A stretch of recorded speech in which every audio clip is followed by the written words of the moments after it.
All right, welcome. So, for 4 chapters, the Apostle Paul has been building this airtight, powerful legal case. And then we hit Romans chapter 5, and everything changes. It's like he takes off his lawyer hat and becomes a poet, shifting from proving our guilt to just celebrating our freedom. So, let's dive in and explore the incredible results of our faith. I mean, just imagine this for a second. Imagine you've been in a state of conflict your entire life, constantly fighting, only to find out the war was already won? That is the core idea right here. See, before faith, every single person is in a state of hostility with God because of sin. But this chapter opens with a declaration that just changes everything. And the key to this piece is this huge theological word, justification. Now, this is absolutely crucial to get right. Justification isn't about feeling righteous, it's a legal declaration. It's God, the judge of the universe, slamming the gavel down and declaring you righteous in his sight. It's an official, objective change to your status.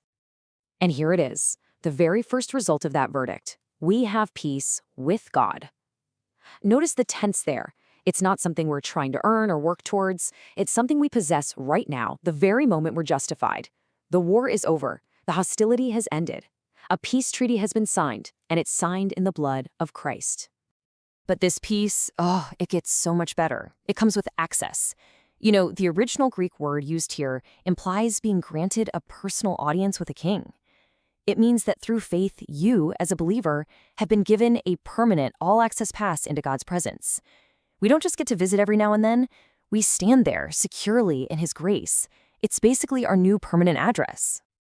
Now, to really appreciate how incredible this solution is, we have to understand the problem. I mean, where did all this conflict even come from? Well, the text introduces this idea of a representative, one single person whose actions could decide the fate of the entire human race. And it all started with humanity's first representative, Adam. His one act of disobedience wasn't just some private mistake. It had universal, catastrophic consequences. It unleashed sin into the world, and right behind sin came condemnation. And with condemnation came a brand new king that reigned over everyone, death. Now, don't worry about that right column. We'll come back and fill that in just a bit. So, how was this massive problem fixed?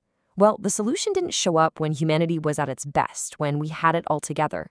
No, it came at our absolute worst.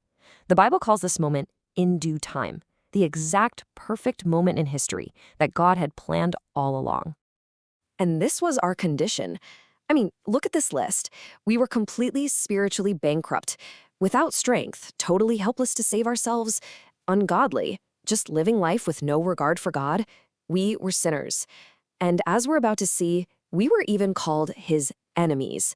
I mean, this is the bleak, hopeless backdrop against which God decided to act.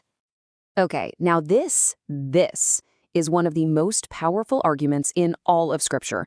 Paul contrasts God's love with the very best kind of human love. Follow the logic here. He says, look, it's rare. You'd be hard-pressed to find someone willing to die for a merely righteous person.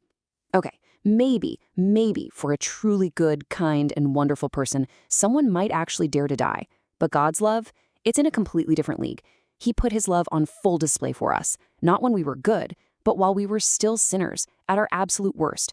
His love isn't a reaction to our worthiness. It's the very thing that creates it. And all of this brings us to a key phrase you see over and over in this chapter: much more. You see, the solution God provided isn't just adequate. It's not just a patch to fix a leak. It is overwhelmingly, extravagantly, ridiculously abundant. This verse right here is the absolute peak of the whole argument. Where sin abounded, grace did much more abound. And that phrase, much more abound, in the original Greek, it's even more intense. It basically means to superabound or to overflow in excess. It's just a flood of grace. Think about it like this chart. Sure, sin abounded. That bar is pretty high. But then look at the bar for grace. It just completely dwarfs it. God's grace doesn't just match the problem of sin. It completely swallows it whole. Grace isn't just enough, it's an entire ocean of overwhelming abundance. So let's go back to our 2 representatives. Remember that empty column? Let's fill it in. Adam's one offense brought the reign of death. But look at Christ's legacy. It's that much more reversal. The free gift of grace doesn't just cover Adam's sin, it covers all of our offenses. It takes us from condemnation to justification. And here's the most mind-blowing part. Where death once reigned over us, believers now reign in life through Christ. We literally go from being slaves of death to rulers in life. It's a total power shift. So, what does all this mean for us, on a Monday morning? This isn't just some abstract theology for a classroom. It's a whole new reality that we're meant to live in. So what does it actually look like to live under the rule of King Grace instead of King Sin? Well, here's how we can start. When you feel anxious, you can stop and consciously remind yourself, wait a minute, the war is over. I have peace with God. When you pray, you can approach him with confidence, knowing you have access, like someone holding a royal invocation. When you're going through hard times, you can know that God is using it to forge character and strengthen your hope. And maybe most importantly, when you feel unworthy, you anchor yourself in his love, not in your performance. Your security is based on his character, not yours. And that brings us to our final thought. Every kingdom has a king, and every king has laws. For so long, sin reigned as king, and its law was death. But now, a new king has taken the throne. So the question I want to leave you with is this. If grace is now king, how does that change the laws you live by today?